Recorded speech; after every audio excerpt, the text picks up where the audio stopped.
ഇന്ന് നല്ല ടേസ്റ്റിയായ ഒരു സ്നാക്ക് ഉണ്ടാക്കിയെടുക്കാം. അതിനായിട്ട് ഇതാ കടായി ചൂടായതിലേക്ക് 2 കപ്പ് അവലിട്ട് കൊടുക്കാം.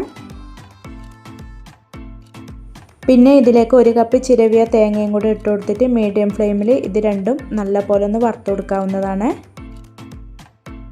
മീഡിയം ഫ്ലെയിമിൽ വെച്ചിട്ട് തന്നെ വറുത്ത് കൊടുക്കണേ. ഹൈ ഫ്ലെയിമിൽ വെച്ച് കൊടുത്താൽ പെട്ടെന്ന് അടിഭാഗം കരിഞ്ഞു പോകും. ഇതിപ്പോൾ ഇതുപോലെ വറുത്തെടുത്തിട്ടുണ്ട്. ഇനി ഫ്ലെയിം ഓഫ് ആക്കി കൊടുക്കാം. ഇനി ഇത് ചൂടാറിയതിന് ശേഷം ജാറിലേക്ക് ഇട്ട് കൊടുക്കാവുന്നതാണ്. ഇനി ഇത് ചെറിയൊരു തരിയോട് കൂടി പൊടിച്ചെടുക്കാവുന്നതാണ്. ഇനി ഇതവിടെ മാറ്റി വെക്കാം. ഇനി കടായി ചൂടായതിലേക്ക് 1/4 കപ്പ് ശർക്കരപ്പാനി അരിച്ചതിന് ശേഷം ചേർത്ത് കൊടുക്കാം. ഇനി ഫ്ലെയിം മീഡിയം ടു ലോ ഫ്ലെയിമിലാക്കി കൊടുത്തതിന് ശേഷം നേരത്തെ പൊടിച്ചെടുത്ത ആ മിക്സും കൂടെ ഇതിലേക്ക് ഇട്ട് കൊടുക്കാവുന്നതാണ്. ഇനി ഇത് നല്ല പോലെ ഒന്ന് മിക്സ് ചെയ്ത് കൊടുക്കണം. പിന്നെ ഇതിലേക്ക് 1 ടീസ്പൂൺ നെയ്യും കൂടെ ചേർത്ത് കൊടുക്കാവുന്നതാണ്. നെയ്യും കൂടെ ചേർത്ത് കൊടുത്തിട്ട് വീണ്ടും നല്ല പോലെ ഒന്ന് മിക്സ് ചെയ്ത് കൊടുക്കണം. പിന്നെ ഇതിലേക്ക് 1 ടീസ്പൂൺ വെളുത്ത വെള്ളവും കൂടെ ഇട്ട് കൊടുത്തിട്ട് നല്ല പോലെ ഒന്ന് മിക്സ് ആക്കിയതിന് ശേഷം ഫ്ലെയിം ഓഫ് ആക്കി കൊടുക്കാവുന്നതാണ്.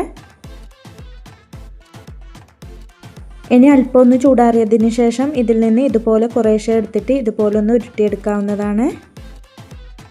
അങ്ങനെ ഇതാ നല്ല ടേസ്റ്റിയും നല്ല സിമ്പിളായിട്ട് ഉണ്ടാക്കിയെടുക്കാൻ പറ്റുന്നതുമായ ഒരു അവൽ കൊണ്ടുള്ള സ്നാക്ക് ഇവിടെ റെഡി ആയിട്ടുണ്ട്. എല്ലാവരും ഇതുപോലെ ഒന്ന് ട്രൈ ചെയ്ത് നോക്കാനും ലൈക്ക് ചെയ്യാനും കമൻറ്റ് ചെയ്യാനും സബ്സ്ക്രൈബ് ചെയ്യാനും മറക്കല്ലേ. Thank you for watching.